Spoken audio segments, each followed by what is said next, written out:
we don't realize 10 years is such a long time. We can accomplish so many things in that amount of time. It's really hard to wrap our brains around it.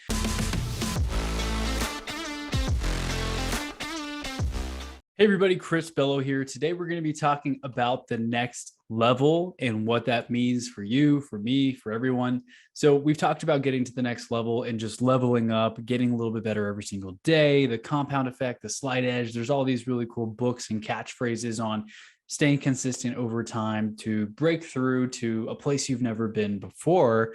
But in terms of the next level, I think we all get caught up in chasing the next goalpost, and the goalpost actually always moves. We hit a milestone, we push it back. We hit that, we push it back. And many times you'll hear big entrepreneurs and podcasters talk about how they never imagined they would get to where they are now. And that everyone who's written down goals and done vision boards, many of the things have become true just over a long enough period of time.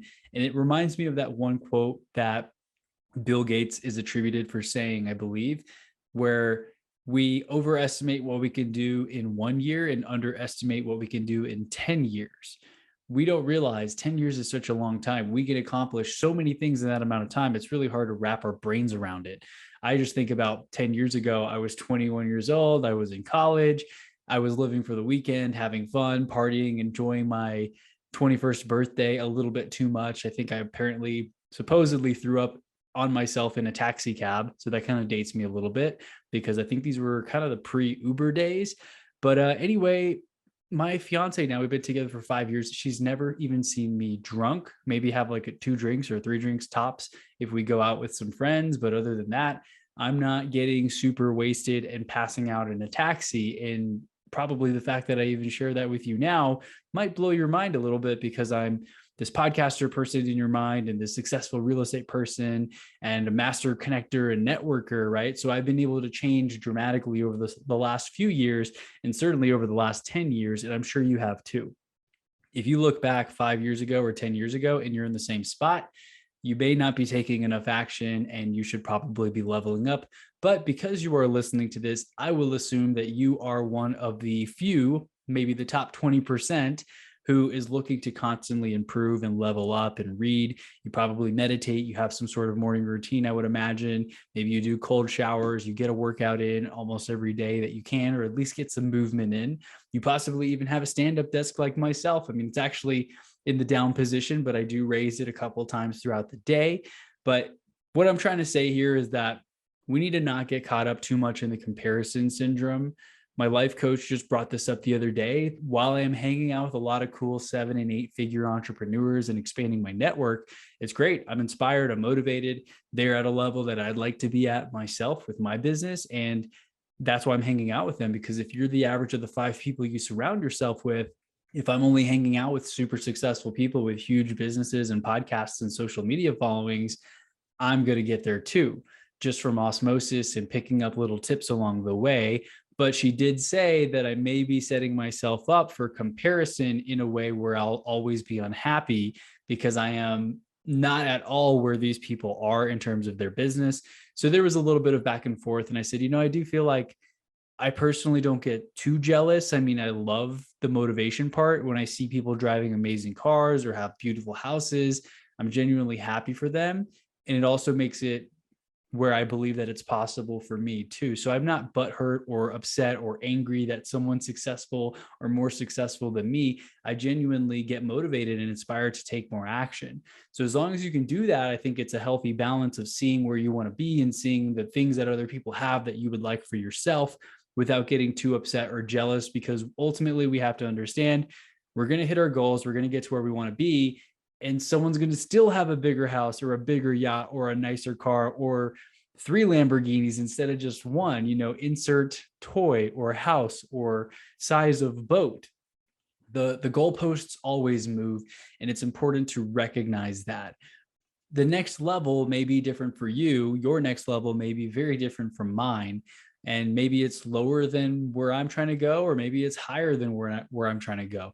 And of course, it really depends on where you personally want to go, because maybe you don't need to make $100 million a year and you can fit your ideal lifestyle within a $3 to $5 million a year income.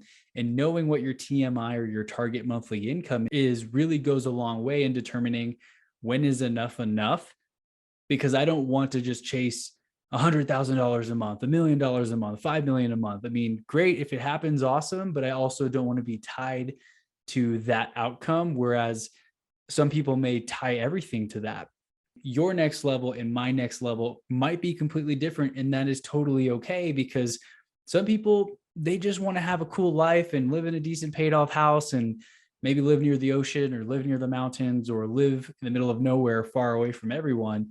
Other people want to be right there staying on Venice Beach in one of those $10 million mansion type houses, or beachfront type houses is probably the better word for that. I don't know if they were really mansion size.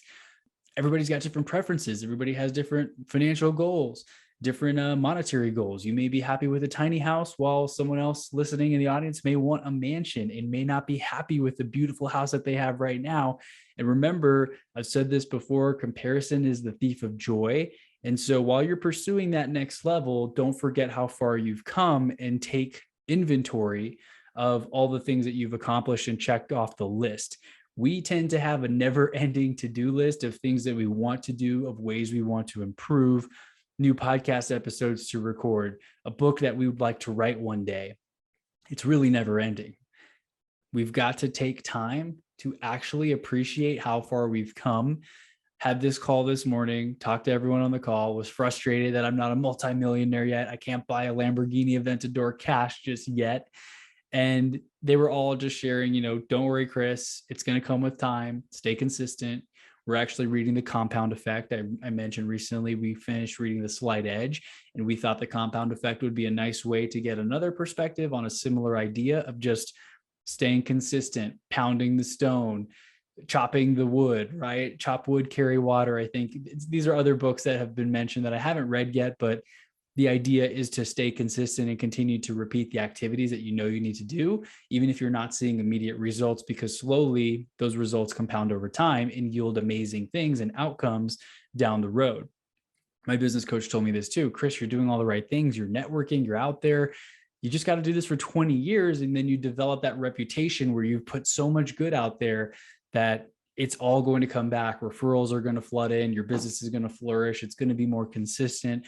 I'm planting those seeds right now. I'm putting in that work, and I know it's going to pay off one day. I'm not sure exactly when, and it's not going to just come overnight where it appears like all the success is there and all the money's in my bank account all at once.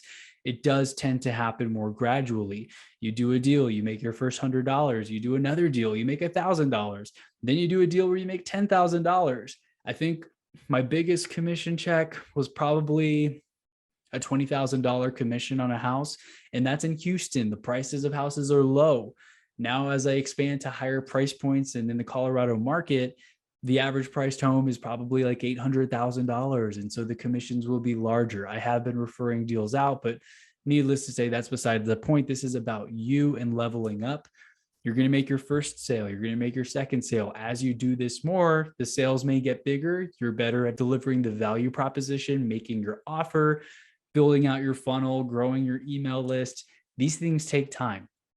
And we have to celebrate the little successes along the way, because it's so easy to constantly be unhappy or delay our happiness until some point in the future that really ultimately doesn't even matter, because this second right now that you are listening and that I am speaking, this is our life going by, and we have to enjoy the present moment, because really life is an infinite present moment.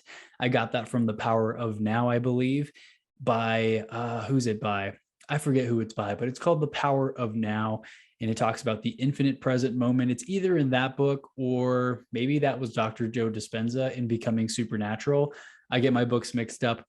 Make sure to enjoy your life while working towards that next level, and understand that while you are working towards the next level and some goals on your vision board, you're going to get there. And even if you don't for a couple of years, or even if you do very quickly, it doesn't matter, because those goals are going to change. You're going to update the vision board. You're going to replace the Range Rover with the Lamborghini, or you're going to replace the little first time boat with the yacht. It's going to continue to happen. That is human nature. We always tend to want to upgrade for the most part and have nicer things and get new things, even though we don't need things. And everyone's different, right? Maybe you don't care about any of that stuff, and maybe you do. And that doesn't matter. That's not the point of this episode.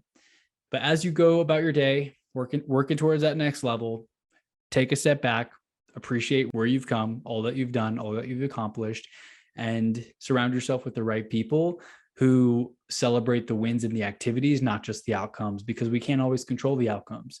We've got to focus on the inputs and hope for the best and course correct along the way, but we can't always just anticipate and predict outcomes. There are some variables in there, but of course we need to focus on the things that we actually can control. So I'll see you at the next level, wherever that is. And thanks so much for your time. If you haven't gotten the free complete life tracker file to track your personal and business goals, make sure to go to chrisbello.com/free. If you're a real estate agent and you want some free training on automation and delegation to learn how I've been closing deals remotely out of state, 100% remotely for over a year now, go to chrisbello.com/agents, as in real estate agents. I'll see you there. And thanks so much once again for your time, for listening to this episode, and I'll catch you on the next one.